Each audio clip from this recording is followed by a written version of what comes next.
Hello, നമസ്കാരം സുഹൃത്തുക്കളെ. എന്തൊക്കെയുണ്ട് വിശേഷങ്ങൾ? കുറച്ച് നാളത്തെ ഇടവേളയ്ക്ക് ശേഷം വീണ്ടും ഒരു ട്രാവൽ വ്ളോഗുമായിട്ട് വന്നിരിക്കുകയാണ്. ഇന്ന് പോയിട്ടുള്ളത് കണ്ണൂർ ജില്ലയിൽ ഐക്കര എന്ന സ്ഥലത്ത് ഉള്ള നമ്മുടെ കേരളത്തിലെ ഏക മുസ്ലിം രാജകുടുംബം അറക്കൽ രാജകുടുംബത്തിൻ്റെ വിശേഷങ്ങളുമായിട്ടാണ്. ഇന്ന് ഒരു ഏകദേശം ഒരു ഉച്ചയാകുമ്പോഴത്തേക്കായിരുന്നു നമ്മളവിടെ എത്തിയിരുന്നത്. അത്യാവശ്യം കാര്യമായിട്ട് വലിയ തിരക്കൊന്നും ഉണ്ടായിരുന്നില്ല. പിന്നെ ഈ ഒരു മ്യൂസിയത്തിനെ കുറിച്ച് പറയുകയാണെങ്കിൽ എനിക്ക് തോന്നുന്നു നമ്മുടെ സൗത്തൻ പാർട്ടിലുള്ള ആളുകൾക്കൊന്നും അങ്ങനെ കൂടുതലായിട്ട് അറിയുന്നില്ല എന്നാണ് തോന്നുന്നത്. നിങ്ങൾ കണ്ണൂർ വരികയാണെങ്കിൽ എന്തായാലും ഇവിടെ ഒന്ന് വിസിറ്റ് ചെയ്യണം. കാരണം അത്ര കണ്ട് വിശേഷങ്ങൾ ഇതിനകത്ത് നിങ്ങൾക്ക് കാണാം. പണ്ട് നമ്മൾ താമസിച്ചിരുന്ന നമ്മുടെ രാജാക്കന്മാർ അവരുടെ ജീവിതങ്ങൾ, അവരുടെ ആയുധങ്ങൾ, ഉപയോഗിച്ചിരുന്ന വീടുകളിൽ ഉപയോഗിച്ചിരുന്ന പല വസ്തുക്കൾ, അതുപോലെ പരമ്പരയിലെ രാജാക്കന്മാരുടെ പിക്ചറുകൾ എല്ലാം നിങ്ങൾക്ക് അവിടെ കാണാം. അതൊക്കെ വളരെ വൃത്തിയായി വളരെ നീറ്റായിട്ട് തന്നെയാണ് സൂക്ഷിച്ചിരിക്കുന്നത്. പിന്നെ അതുപോലെ രാജകുടുംബത്തിൻ്റെ ചരിത്രത്തെക്കുറിച്ചും പല ആൾക്കാർക്കും അതിനെക്കുറിച്ച് കൂടുതലായിട്ട് അറിയില്ല എന്ന് തോന്നുന്നു. പണ്ട് നമ്മുടെ ലക്ഷദ്വീപൊക്കെ ഈ ഒരു രാജകുടുംബത്തിൻ്റെ അണ്ടറിലായിരുന്നു. പിന്നെ അതിനുശേഷം ടിപ്പു സുൽത്താൻ അവരൊക്കെ വന്ന് കുറച്ച് പ്രശ്നങ്ങളൊക്കെ ഉണ്ടായിരുന്നു. അതിനുശേഷം ബ്രിട്ടീഷുകാരുമായിട്ട് ഒരു കരാറുണ്ടാക്കിയിരുന്നു. ആ കരാറിന് ശേഷമാണ് ലക്ഷദ്വീപ് ഈ രാജകുടുംബത്തിൻ്റെ കയ്യിൽ നിന്നും പോയിട്ടുള്ളത്. അലി രാജ്യവും അതുപോലെ അറക്കൽ ബീവിയും ആയിരുന്നു ഈ രാജകുടുംബത്തിൻ്റെ പ്രധാനപ്പെട്ട രണ്ട് കണ്ണികൾ.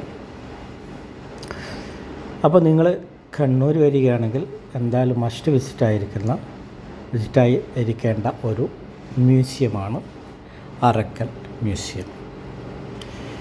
നമ്മൾ മ്യൂസിയത്തിൻ്റെ ഉള്ളിലേക്ക് തന്നെ പ്രവേശിച്ചു കഴിഞ്ഞാൽ തന്നെ നിങ്ങൾക്ക് മനസ്സിലാവും പണ്ട് അവരിരുന്ന ഇരിപ്പിടങ്ങൾ, മീറ്റിംഗ് ഉണ്ടായിരിക്കുമ്പോൾ ഉപയോഗിച്ചിരിക്കുന്ന ചെയറുകൾ, ഇതൊക്കെ നിങ്ങൾക്ക് അവിടെ കാണും. അതൊക്കെ നല്ല രീതിയിൽ തന്നെയാണ് അവർ മെയിൻറ്റെയിൻ ചെയ്ത് പോയിക്കൊണ്ടിരിക്കുന്നത്. അതുപോലെ അവിടെയുള്ള രാജാക്കന്മാരുടെ പിക്ചറുകൾ നിങ്ങൾക്ക് വളരെ വ്യക്തമായിട്ട് തന്നെ അവിടെ കാണാം. ഓരോ തലമുറയിൽപ്പെട്ട രാജാക്കന്മാരുടെ ചിത്രങ്ങൾ, സുൽത്താന്മാരുടെ ചിത്രങ്ങൾ അവിടെ വളരെ വൃത്തിയായി നീറ്റായിട്ട് തന്നെ അവിടെ വെച്ചിട്ടുണ്ട്. അതുപോലെ പല രീതിയിലുള്ള ചുമർ ചിത്രങ്ങൾ എന്ന് പറഞ്ഞു കഴിഞ്ഞാൽ നിങ്ങൾക്ക് അറിയാമല്ലോ, നമ്മുടെ പണ്ട് പലയാളും വരച്ചിട്ടുള്ള ചിത്രങ്ങളൊക്കെ അവിടെ ചുമരിൽ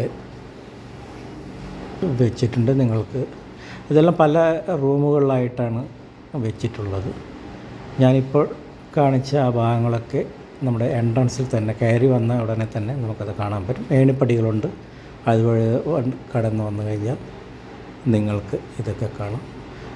ഇപ്പോൾ നിങ്ങൾ കാണുന്നത് ചിത്രങ്ങളാണ്. പല രീതിയിലുള്ള ചിത്രങ്ങൾ വരച്ചിട്ടുണ്ട്.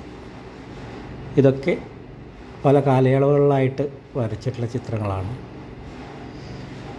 അതും പല രീതിയിൽ, അതൊക്കെ നമ്മുടെ പഴയ തലമുറയിലെ പല ഭാഗങ്ങൾ കാണാം. തെയ്യത്തിൻ്റെ ചിത്രങ്ങൾ കാണാം അവിടെ, തെയ്യത്തിനെയും അതുപോലെ പല രീതിയിലുള്ള ഇതൊക്കെ. ഇത് തെയ്യത്തിൻ്റെ ചിത്രമാണ്. അതുപോലെ പല ആർട്ട് ഗാലറികൾ പണ്ട് നമ്മൾ കണ്ടുവരുന്ന പല രീതിയിലുള്ള ചുമർ ചിത്രങ്ങൾ നിങ്ങൾക്കിവിടെ കാണാം. കുട്ടികൾക്ക് എന്തായാലും വളരെ ഇഷ്ടപ്പെട്ട ഒരു ഏരിയ തന്നെയാണ് ഈ ചുമർ ചിത്രത്തിൻ്റെ ഭാഗങ്ങൾ. എന്തായാലും ഇതിൻ്റെ അടുത്ത രണ്ടാമത്തെ വീഡിയോയുമായി ഞാൻ വീണ്ടും വരുന്നതായിരിക്കും.